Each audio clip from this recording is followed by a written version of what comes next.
and welcome to Pension Matters, the pension awareness program where we teach you all you need to know about the contributory pension scheme as well as other pension-related issues. My name is Princess Rabi Ibrahim and I'm so glad to have you join us.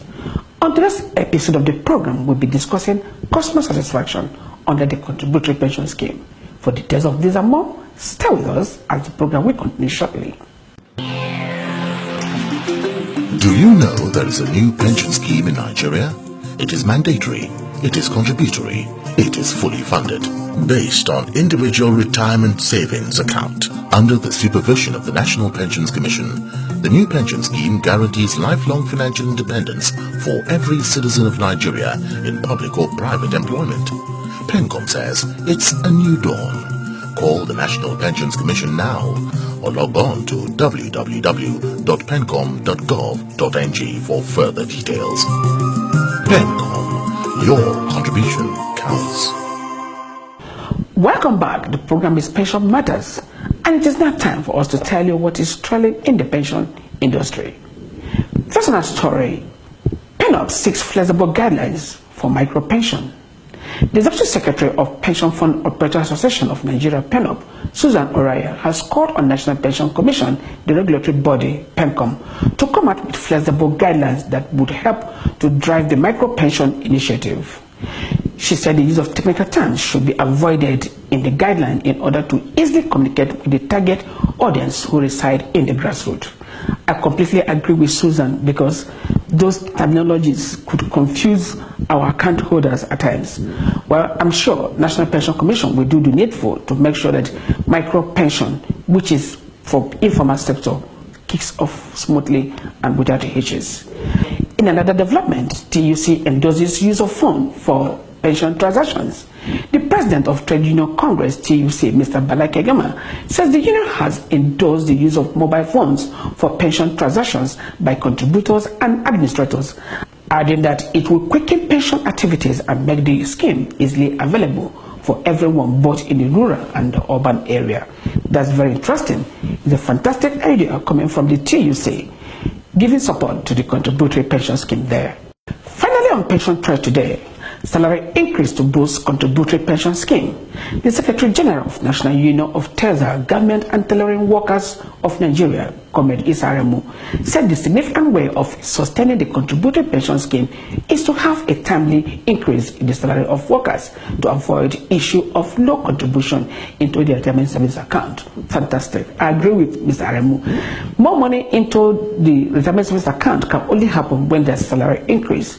And the more money that goes into the retirement savings account, the more it is invested and interest that is yielded into the investment is deposited into the retirement savings account, and making it possible that when you retire, you have much more money to access from your retirement savings account.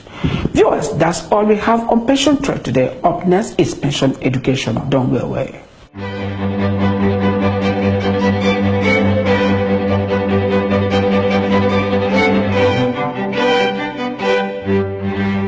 Pension education today focuses on remittance into retirement savings account. With the enactment of the Pension Reform Act 2014, it repealed all previous legislations regulating the administration of pension benefits in Nigeria, bringing in a better platform for pension administration. It brought also the establishment of a uniform set of rules, regulations, and standards in the private and public sector. Under the new scheme, employers in both private and public sectors are to remit certain amounts from their monthly emoluments into the retirement savings account. This is stated in Section 4, subsection 1AB of the Pension Reform Act 2014, that the contribution for any employee to which this act applies shall be made in the following rates relating to his monthly emoluments: a minimum of 10% by the employer and a minimum of 8% by the employee. This development is to inspire the workers and to boost the public's confidence in the contributory pension scheme, considering the fact that many employers who keyed into the scheme, especially the private sector employers, who are often reluctant to remit not only their own part of contribution to their workers' retirement savings account, as stipulated by law, but also fail to remit the 8% part of their worker's salary, which they deduct every month. The employer is required to deduct the employee's contribution simultaneously with the payment of his salary, and within 7 working days thereafter, remit the sum deducted together with the employer's contribution to the pension fund custodian specified by the pension fund administrator. This is provided for in Section 11, subsection 3AB of the Pension Reform Act 2014, that the employer shall deduct at source the monthly contributions of the employee and not later than 7 working days from the day the employee is paid his salary, remit an amount comprising the employee's contribution under paragraph A of this subsection and the employer's contribution to the pension fund custodian specified by the pension fund administrator of the employee. The penalty for late remittance of contributions under the scheme or non-remittance is subject to the rates to be stipulated by the National Pension Commission. Pending when such a penalty stipulation is made, the Pension Act provides for a penalty not less than 2% of the total contribution which ought to have been remitted. Section 11, subsection 6 to 7 states that an employer who fails to deduct or remit the contributions within the time stipulated in subsection 3B of this section shall, in addition to making the remittance already due, be liable to a penalty to be stipulated by the Commission. The penalty referred to in subsection 6 of this section shall not be less than 2% of the total contribution that remains unpaid for each month or part of each month the default continues, and the amount of the penalty shall be recoverable as a debt owed to the employee's retirement savings account as the case may be. This is all we have for you on pension education today. Thanks for watching. The program is Pension Matters, and it's time for Up Close segment. In our Up Close segment today, we'll be discussing with Mr. Wilson Ideva, who happens to be the Managing Director and Chief Executive Officer of Premium Pension Limited. Mr. Ideva, welcome to the program. Thank you so much, Princess, and thanks for inviting me here. Mr. Ideva, today we'll be talking about satisfaction, that is customer satisfaction, account holders with the pension fund administrators. As an operator, we want you to, first of all, tell us, how can you assess the contributory pension scheme so far? That's the journey so far. Thank you so much, Princess. This is something I would like to talk about because when we started about 12 years ago, no person gave the industry a chance. But after 12 years, the industry have come to stay, and there have been tremendous growth in the industry. Nigerians have come to accept the fact that you need your pension fund administrator after your doctor. And I think that is what gave me a lot of joy. So the industry has grown, individual PFA has grown, and Nigerians as individuals will begin to have reliance on the scheme, unlike when we started. I like what you said, that you need your pension fund administrator after your doctor. Because I agree with you, because pension is something that affects every family. Like I said, jokingly to a pension fund administrator, an MD of a pension fund administrator, I did tell him that the treatment given to pension should be next to the one given to HIV in the country, because it is something that affects every family. It doesn't affect your mother, it affects your father, your uncle, your aunties, and even personally, it affects you. Now, 12 years down the line, and people have started retiring under the contributory pension scheme in year 2007. Can you tell us, those that have been retiring under this scheme, how satisfied are they with the services of the pension fund administrator? Okay, there are 2 segments of account holders. You have those in active service, we call them RSA holders active, and we have those in retirement, RSA holders in retirement. People were start paying pensions in 2007, and since then we've done so well, because what happened now is that every PFA chooses a date by which date he must pay his pensioners, and for us at Premium Pension, we pay every 19th. And on 19th date, what will happen is that we'll put a standing order with our PFC that every 19th all our pensioners must be paid, and they have done so religiously. And for new retirees, once you join the retirement fund, we also say your name for them to put along the standing order. So every 19th we pay our retirees as I went due. And so far, the journey is that once you submit your document at inception, you no more have to see your PFA. Your money begins to enter your account. Anywhere you are in the world, you can use your ATM to access your account. And it's so seamless, and you can ask some retirees who have benefited from this, and there seems to be joy everywhere. We've been able to talk to some retirees that have retired under this scheme, and they're singing a very beautiful song. I mean, to the contributory pension scheme in Nigeria. They say it's a welcome development. As you know, Mr. Deva, the defined benefit scheme failed because it was not properly managed, not funded, and not individually managed, giving birth to the contributory pension scheme. Now, people still complain they have some bottleneck assessing their retirement benefits under the contributory pension scheme. What can you say is reasons for this? Well, under the scheme, the design of the scheme is that before you retire, your account is supposed to be fully funded. So if your account is fully funded, all you need to do is to walk into your PFA's office and say, look, I've retired. We have a checklist. You submit those checklists. You discuss with them. They sit you down and ask you, look, you have two modes of benefit payment. Either you want to go for a program withdrawal or for annuity. So anyone you choose this, so they begin to administer that, and it's as seamless as that. But we have some challenge, like for those in public sector. If you're in public sector, for instance, the period you have worked before the Pension Reform Act 2004, it means that you have to have what you call bond, and your bond has to be redeemed by your employer, which in this case is the federal government, if you're a public servant under the federal government. So until that bond is redeemed, by redemption we mean money is transferred for the period you have worked before the commencement of the scheme. So we now have to aggregate that bond plus your RSA balance to give you your total RSA balance. So from there, we can now decide which one should be your lump sum, which replaces gratuity, and which one should be your monthly pension contribution going forward. So, but you know, we have some challenge. The redemption of the bond is a bit in arrears, and so people retiring now, so they have some challenge. They have to wait until that bond is redeemed before they can meet their PFA, for PFA to sit with them and ask, begin to decide what should be their lump sum, what should be their monthly program withdrawal. But if you're in the private sector, for instance, you're in the banking industry or you're in the insurance industry, if you retire today, your account is fully funded. Because all the period you have worked before now, most of the employers have transferred the legacy funds to the PFA. So you have a total RSA balance. All you need to do is to sit down with your PFA and say, look, I have XYZ in my account, and we have a template which has been designed by a regulator, National Pension Commission.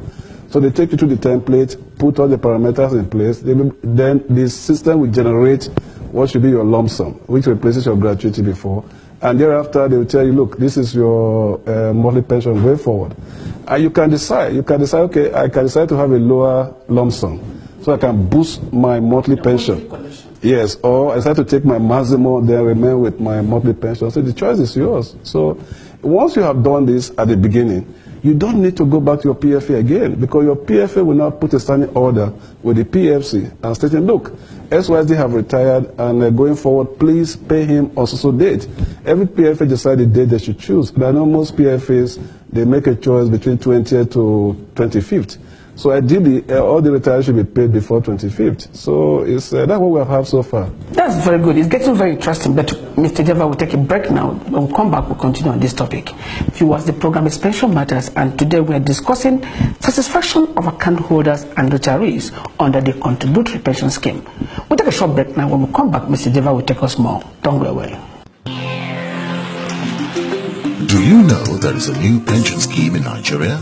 It is mandatory. It is contributory.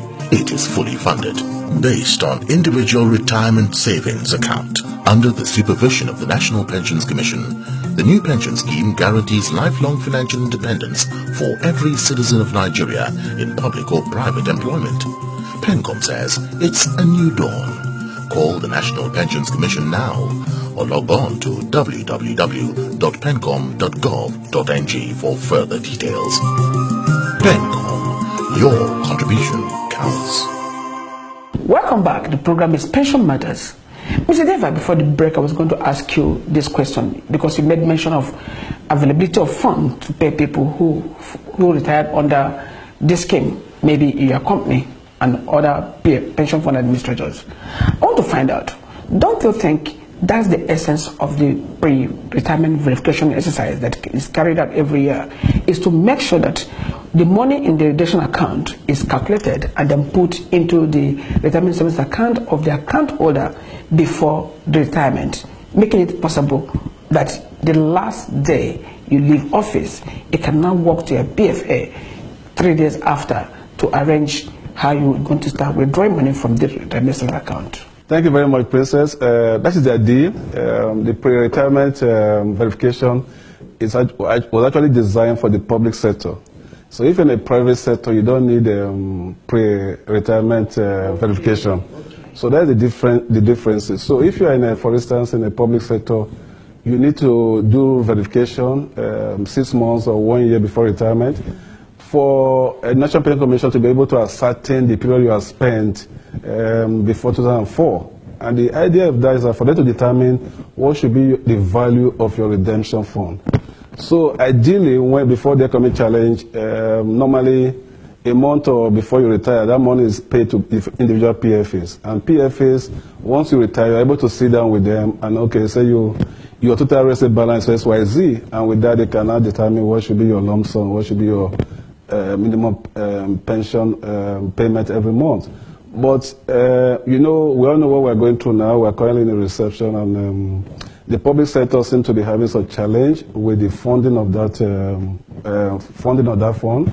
So we have some delays now, and the government is working on that in conjunction with National Pension Commission.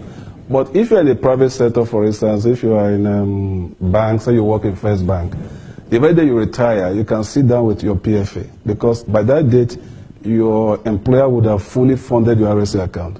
So once your employer has fully funded your RSA account, you can sit down with your PFA and say, look, I've just retired. You go through, they ask you to bring some documents, you submit a document, they look at the documents. They also sit down with you. You go to the template, and they're able to generate what you call like the lump sum.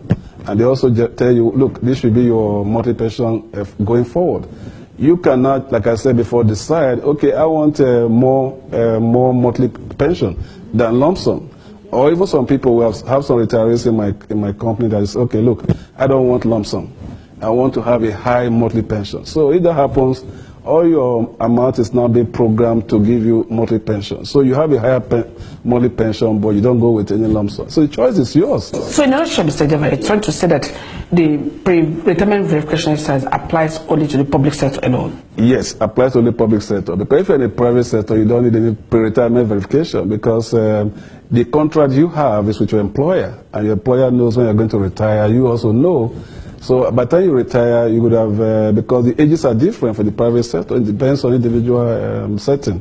So once you retire, all you need to do is to submit your retirement letter from your employer to your PFA. And because your account is fully funded, it becomes very easy for you to access your retirement benefit as and when due. Can you tell us the statistics of people that have retired under this scheme through your company?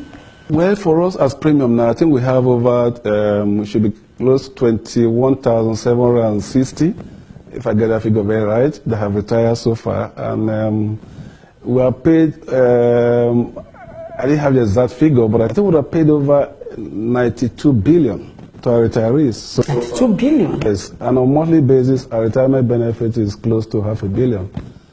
So it's, we have, I think, I'm not too sure, but I think we have one of the highest payouts in the industry in terms of retirees. Of course, you have one of the highest payouts because you're one of the biggest player in the industry. Well, one of the biggest, but we have one of the highest payouts, and we are very proud of that, because we move around the country and we see how our retirees are coming to share joy with us. I was sometime in Benin, and I went into my office, and I didn't know how some people knew I was there. And retirees came, and they retired from University of Benin. That was about 2 years back, and they were almost kneeling down for me, and I said, this is uncultural, we don't do that. I also knelt down, I said, what is going on here? Because I was surprised. They said, look, we didn't believe this scheme will work, and we got our lump sum, we didn't know any person, we were being paid every month, we don't know any person, and we are surprised. And we come to your office, people are smiling. I say, look, that's our job. we're not doing anything, any favor. That's what we're being paid to do. So that's great customer service. Yes, and that night, I really slept well because I went through my mind. I said, okay, fine, that means the scheme is working. And that means Nigerians are knowing that there's a difference between what we have now and what we had before. Because they give a lot of testimony saying that, look, the way it was before, even when we retire, we're coming back to our colleagues to pursue our pension was a Herculean task. But now we sit down our homes, we get a alert every 19th or thereabout, and we're being paid, and we find that very strange. I say it's not strange, that's your right, and that's what will happen going forward. And because senior citizens of this country, you have labored for the country, and at retirement, all we can do for you is to pamper you. So in our company, we decided that we must pay retirees before we pay the salary of our workers. We believe that Nigerians have to trust the scheme. We believe that Nigerians have to believe that, because private sector driven, your money is in safe hands because of the separation of duties. And as PFAs, all we're doing is administration and asset management. Mr. Rai, just a quick one. Your company, do you have what we call customer forum? Oh, yes. Yeah. No PFA that will not have customer forum. Oh, really? Yes. It's one of our duties to our RSA holders, both in active and retirement life, because what happens is we have to go to you to find out what you think about our services. We also have to ensure that what we're doing is what you expect us to do. I think last year we went around this country. We're in Enugu, we're in Benin, we're everywhere. You mean you have offices in every state of the federation? As I speak, we have offices in the states of the federations. Premium? Yes. In some states, we have offices in almost all the local government. In Lagos, for instance, we have office, apart from 2 regional offices, we have office on Island, number 20. We also have office on number 76, Awolowo Road, Ikoyi. In addition to that, we have 7 other offices within Lagos State, and the same thing in FCT. Apart from our corporate office where we are today, we also have 7 other offices in Abuja. That is very good. That's taking the scheme to the people. Yes, that's what we are saying, because pension is a rated business, and rated business, you must know the people you are dealing with. People must be able to have access to your office. Where, yes, IT is good, technology is good, but people also want, Nigerians by nature, we are very warm people. We want a place where we can go to and find out what's happening to my pension. Can I get my statement? Can I talk to my PFA? So we provide that platform for our RSA holders nationwide, and we're very proud of that. It's one of our, in the last 3 years, we have opened 17 branches nationwide. And you know how expensive this is. Mr. Deva, my director is giving me signal that we don't have much time, but before you go, I want you to take a look at this voice pop we conducted of people who retired under the scheme. Just take a look. I want to commend the federal government of Nigeria for coming up with this new pension scheme. I've actually had little or no problem accessing my retirement benefits. Yes, I get them towards or before the close of every month. I just sit in the comfort of my room and get a lot. When you retire, you get your benefits early enough as affluent due. So it's a good arrangement. There is no fear for you going after working 35 years. You will be afraid if you're retired, how are you going to meet up? Retirement is something of joy that you will be grateful to retire, and you thank God that you are very healthy and you retired and collect your money with a things of joy. As you can see, they all spoke positively about the contributory pension scheme. These are people that have retired under the scheme, and they just confess that they're being paid regularly, unlike the defined benefit scheme. So how does it make you feel? Well, for us as administrators, that is the greatest joy we can have, because it means that the purpose of the scheme is being fulfilled. Because one of the primary purposes, and I think the only purpose for the scheme, is to pay retirees as and when due. Every other thing we are doing, that is the end point. Pay retirees as and when due. So when we hear this from retirees, it gladdens my heart, and he also helped to give a boost to the industry. Thank you very much, Mr. Devamos. Thank you so very much for coming on the program. Thank you so much. When next I call on you to come and appear on the program, you oblige me. We're always there for you, madam. You're welcome. Thank you so much. Thank you. Viewers, on that note, we wrap the program for today. That's our package of pension matters for this week. We do hope you enjoyed all our offering and hoping that we tune in next week for another informative and educative episode of Pension Matters. Until then, I remain yours, Professor Rabi Ibrahim, and I urge you to enjoy your weekend.